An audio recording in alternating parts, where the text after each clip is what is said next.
እንግዲህ በመጀመሪያው ላይ ያነሳነው ትንሣኤ ምንድነው ባጭሩ ለማየት የሞከርነው አለ።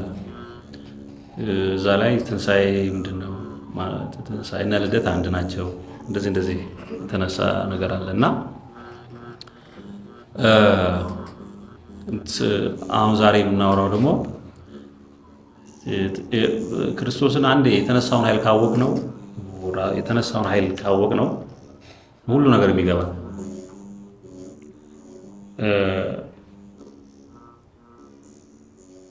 ቅድስት ድንግል ማርያም የእግዚአብሔር ምሳሌ ነች። ይሄ ዝም ብለን ነው መጀመሪያ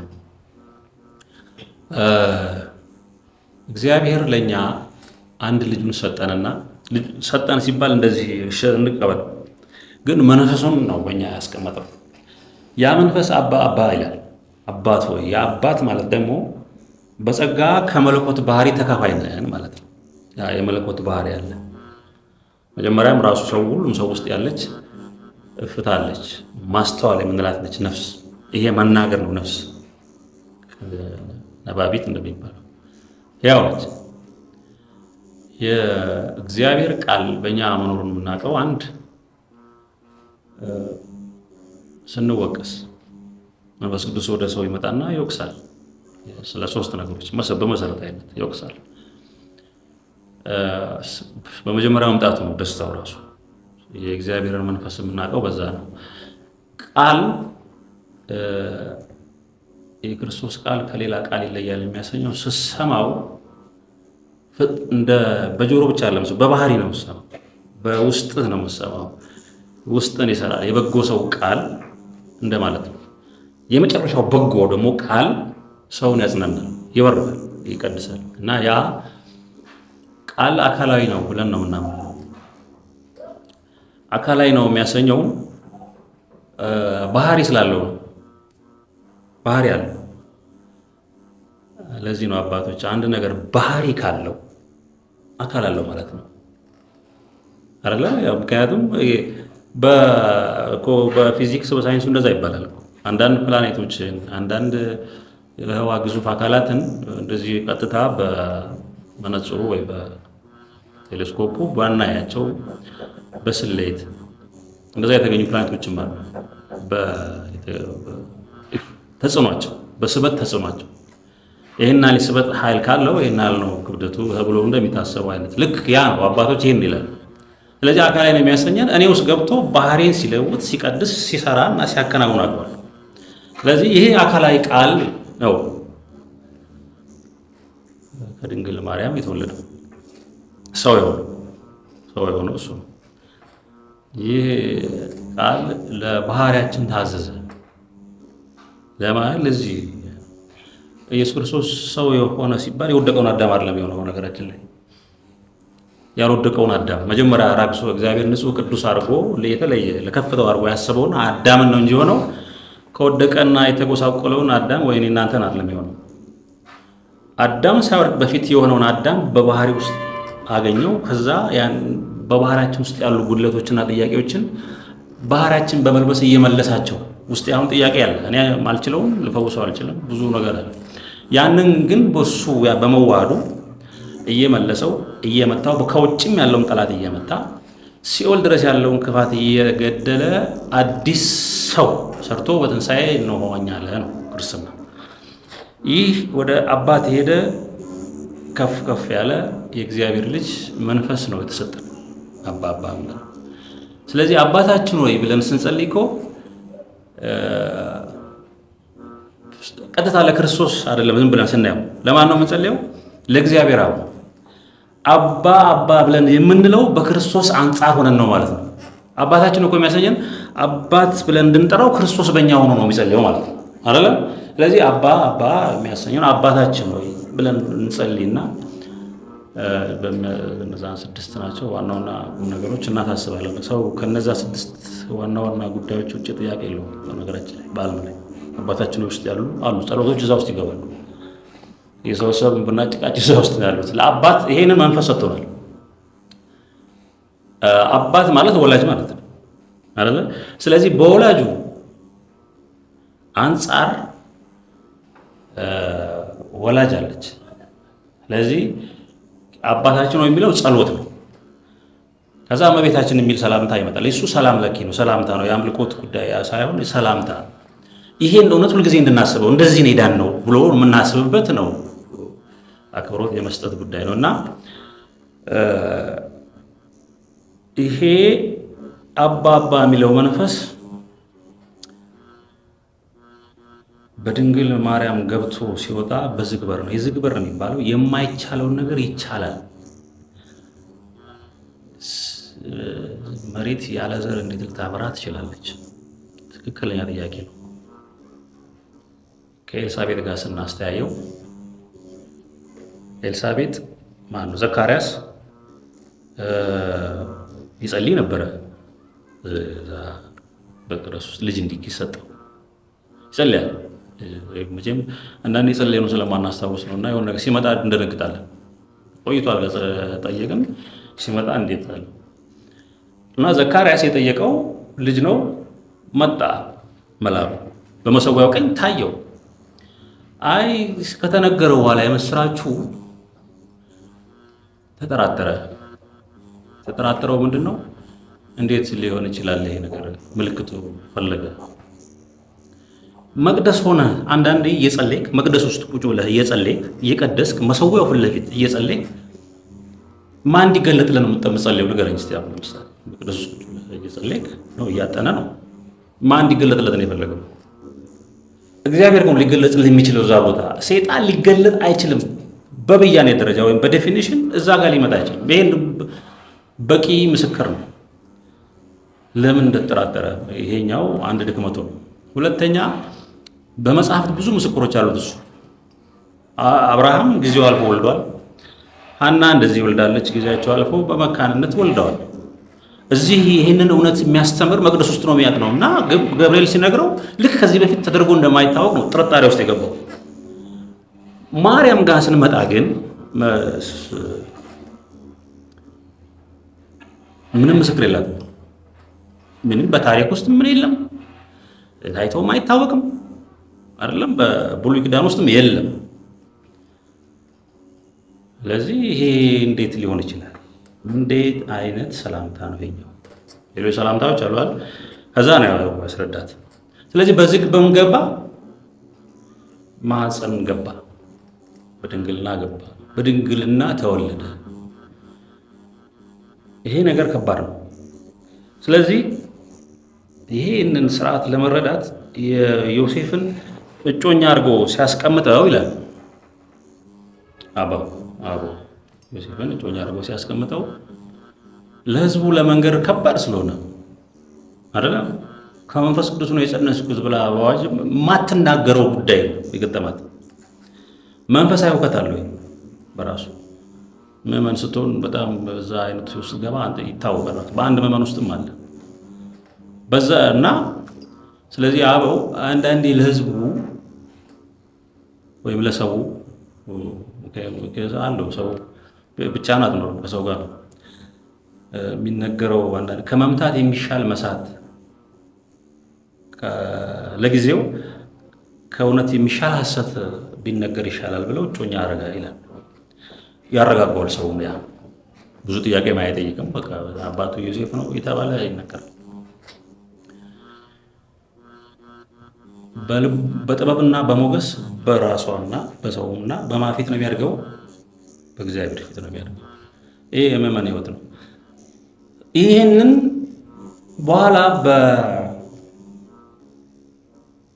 በጥምቀት ላይ ዮርዳኖስ ላይ እግዚአብሔር ሰማያት ተከፍተው የምወደው ልጄ እርሱ ነው እሱን ስሙት የሚል ድምፅ ሲመጣ ይህን የመወለድ ስርዓት በቃልና በትምህርት በመንፈስ በኋላ በመንፈስ በውሃና በደሙ በኋላ በቀራንዮ ላይ እንዲህ እያደረገ እነዚህን ሶስት ምስክሮች በሕይወታችን ሊጽፍ የጀመረበት ጉባኤ አለ። ይሄ ሁሉ እስከ ቀራንዮ ይሄዳል። ከቀራንዮ በኋላ ተፈጸመ ይላል። ቅድም ያልነው ባህሪያችን ወርሷል። በእኛ ውስጥ ያሉ ጥያቄዎች በሙሉ ተጠይቀው ተመለሱ። ትምህርት ተከተተ በሰው ልቦና ውስጥ በሐዋርያት ውስጥ ከተከተተለት በኋላ ያንን ኪዳን አብሮ በላ አዲሱን ኪዳን። ስለዚህ በሚያምኑት ልቦና ውስጥ አብሮ ሞተ። በአደባባይም ተገደለ። መሲህ ክርስቶስ ተገደለ። ከተገደለ በኋላ እሱ ራሱ ነፍሱን አሳልፎ ከሰጠ በኋላ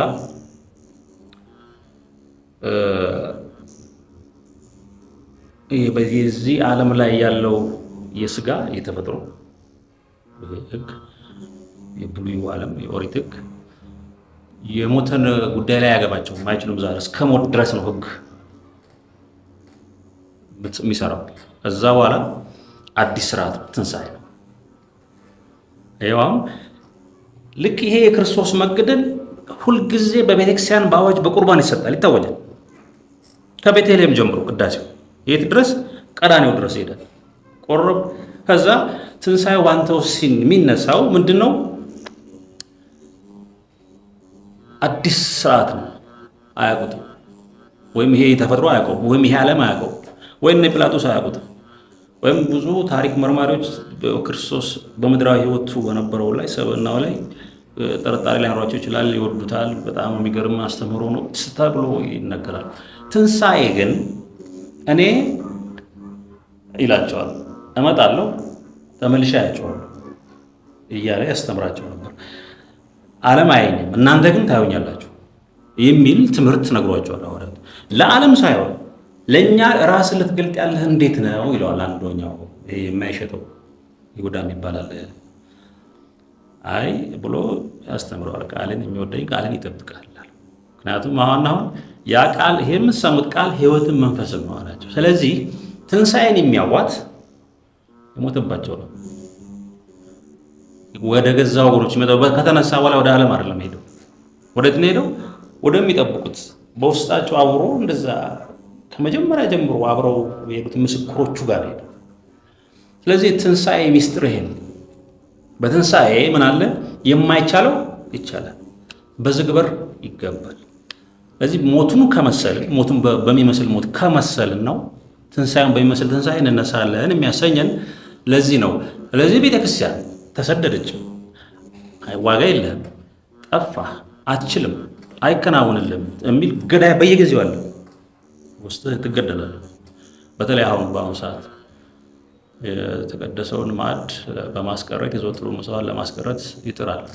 የዘወትር መስዋዕት ከቤተ መቅደሱ ባሻገር በሰው ሕይወት ውስጥ ነው በዋናነት።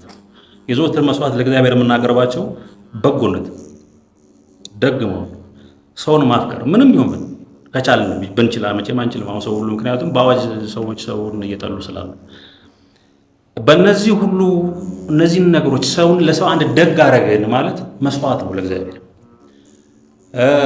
ሰውን አከበርን ማለት መስዋዕት ናቸው። ምን ልበል በቃ እነዚህ የመንፈስ ፍሬዎች የሚባሉ ተገለጹ አሉ። እነዛን ነገሮች አደረክ ማለት ለእግዚአብሔር መስዋዕት ናቸው። እነዚህ እግዚአብሔር ይመሰገንባቸዋል፣ በጎ ነገር ይደነቅባቸዋል። አንተ አሁን ለሰው በጎ ስታረግ ስትሰራ የተጣላውን ስታስታረቅ እነዚህ የእግዚአብሔር መስዋዕቶቹ ናቸው የአዲስ ኪዳን። ምክንያቱም ክርስቶስ ማለት ይሄ ነው። እነዚህን ያስቀራል። አሁን ሰው እንደዚህ የለም። እርቅን ጠላ መስዋዕቱን አስቀርቶታል። ፍቅር የሚባል የለም። በአዋጅ እንገዛበታለን። ምክንያቱም እነዚህ መግዣ በትሮች ስለሆኑ ከሐሰት መግዣ በትር አይደለም፣ ማታለያ ነው። ማንኛውም በዓለም ላይ መጥፎና የሚባሉት ነገሮች በመጥፎ ሰው አይገዙንም። የሰው በተፈጥሮ ለመጥፎ ነገር አይገዛም። አንፈልግም እንዴ በጎ ነኝ እያሉ ነው እያታለሉን ያለነው እስከዛሬ። እኔም ስላታለል ከፈለኩ መልአክ ነኝ ቅዱስ ነኝ ብዬ ነው የምነግርህ። ውሸቱ ይሄ መጥፎ ዓለም ያን ይጠቀማል። ስለዚህ የዘወትር መስዋዕት ያስቀራል የምንለው አንዱም ይሄም ጭምር ነው። ሰው ውስጥ ይሄ ነገር ጠፍቷል። ዝም ብሎ ልብሱ ብቻ በክርስትናው ውስጥ እንኳ ዓለም ይሄ ነገር አለ። ይሄንን መጋባትን ይከለክላሉ ብለን ባለፈው ክፍል ላይ እንዳወራ ነው። ይሄ በመንፈስ ዳግም ስንወለድ የምናፈራቸው ፍሬዎች ነበሩ። ከጋብቻችን የሚገኙ ፍሬዎች ነበሩ። እነዚህም ፍሬዎች እንዳናፈራ ተደረገናል።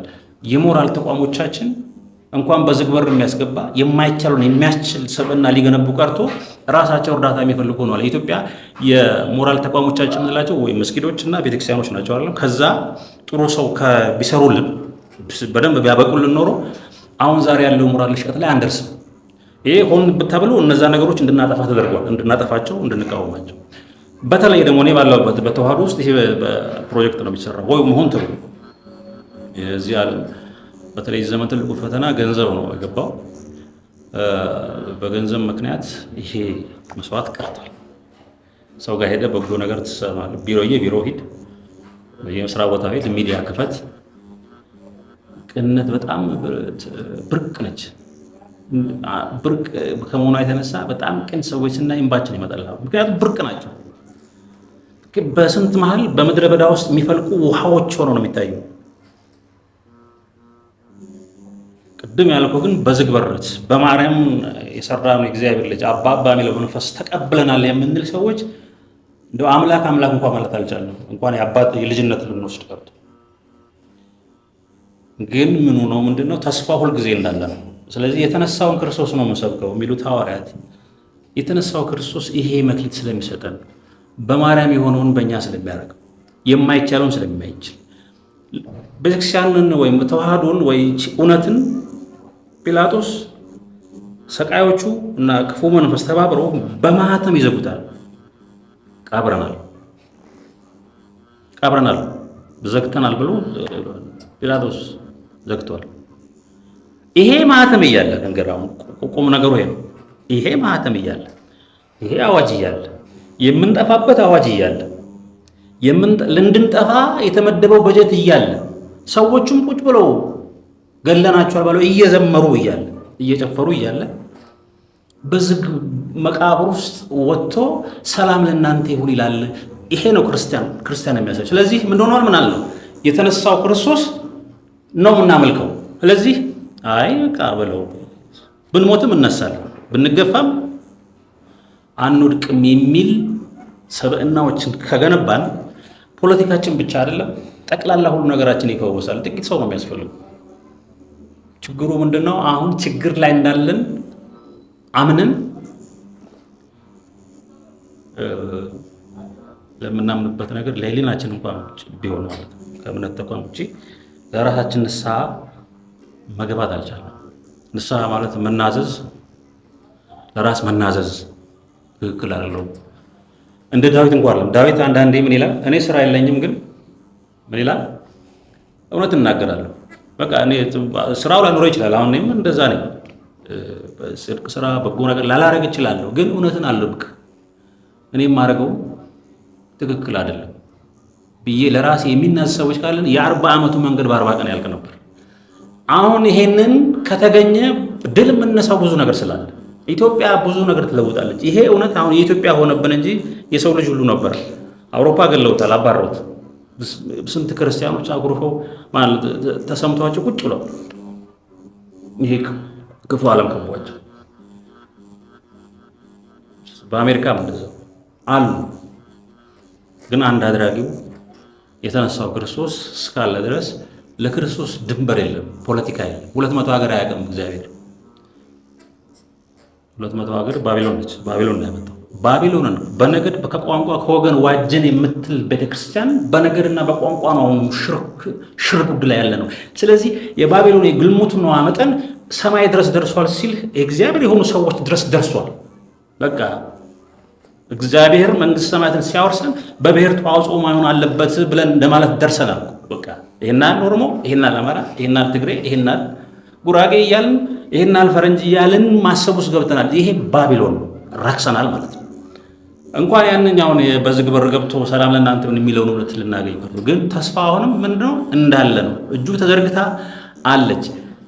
ጊዜው የአሕዛብ ሲሆን ቀኑ የእግዚአብሔር አግኝታ ይቆረ የስደት የመከራ ጊዜ ቢሆን በፈርዖን ስር ብትሆንም በዛው መጠን 10 ተአምራት እግዚአብሔር እየሰራ ነው። ማርያም በነፍሷ ሰይፍ ቢያልፍም በዛው መጠን እግዚአብሔር ልጅ አብሯት በጥበብና በሞገስ እያደገ ነው። ይሄን የሚያምን ክርስቲያን በትንሳኤው ክርስቶስ አለው ድል አደርጋለሁ፣ አሸንፋለሁ፣ እንደገና ፍቅር ተመልሶ እንደዚህ ተፈለገ። የተፈለገው ክርስቶስ እንደገና ይመጣል የሚለው እንደዚህ ክርስቲያን ነው። ስለዚህ ነገሩ በእጃችን ነው ያለው። ሙሴ ባህሩን የከፈለው በእጅህ ያስከው በትረው። ከዚህ በፊት ታምራት የሰራንበት ነገር በእጃችን እኮ እያለ ነው። አሁን ሌላ ነገር የምንፈልገው የያዝነው በትር ይሄኛውን አይደለም፣ ዓለምን በሙሉ የሚሞላ የሚያሸንፍ በዚህ በምድረ በዳው መካከል አለው የሚል እያባበለ ይህን በረሃ እያስጓዘ እየመራን ያለ የእግዚአብሔር ልጅ አለ። አባ አባ የሚለው መንፈስ ተራግመናል። ስለዚህ በዝግ በር ይገባል። የተነሳው ክርስቶስ ይሄ ነው እና ይሄንን አባታችን ነው የሚለውን ጸሎት ስንጸልይ በዚህ አይነት መረዳት ውስጥ ተሆኑ። ምክንያቱም አባ ብለን የምንጮህበት ነገር አምላክ ነው፣ ልክ ነው። ግን ደግሞ ልጅም ነው። ልጅ ከሆንክ ደግሞ ወራሽ ነው። ስለዚህ ያው እንዳልነው ይሄን እውነት ልከተል ሲሉት ቤት የለውም፣ ወዳጅ የለውም። ግን ዓለም እንድትለወጥ ከተፈለገ የእኛ ነገር መሞት አለበት። ማን መነሳት አለበት? እሱ መሆን አለበት እና በዝግ በር ይገባል። የምናመልከው የማርያምን አምላክ ነው ማለት ይሄ ነው። የምናመልከው ቀራንዮውን በግ ነው። የምናመልከው የተነሳው ከፍ ከፍ ያለው አብ የላከውን ተስፋ የላከልን መንፈስ ቅዱስ ቁጭ ብሎ ዝም ብሎ ያይናል። አሁን ወርዷል። በየጊዜው መውጣት መውረድ የለበትም። ወርዷል። ያኔ የእኛ መቀበልና ያለ መቀበል ጉዳይ ካልሆነ በስተቀር። ስለዚህ ቤተክርስቲያን ሁልጊዜ አለች። ጽሑፉ ቢጽፉባት ብጠፋ ምናምን ቢልክስ ምናምን አይደለም።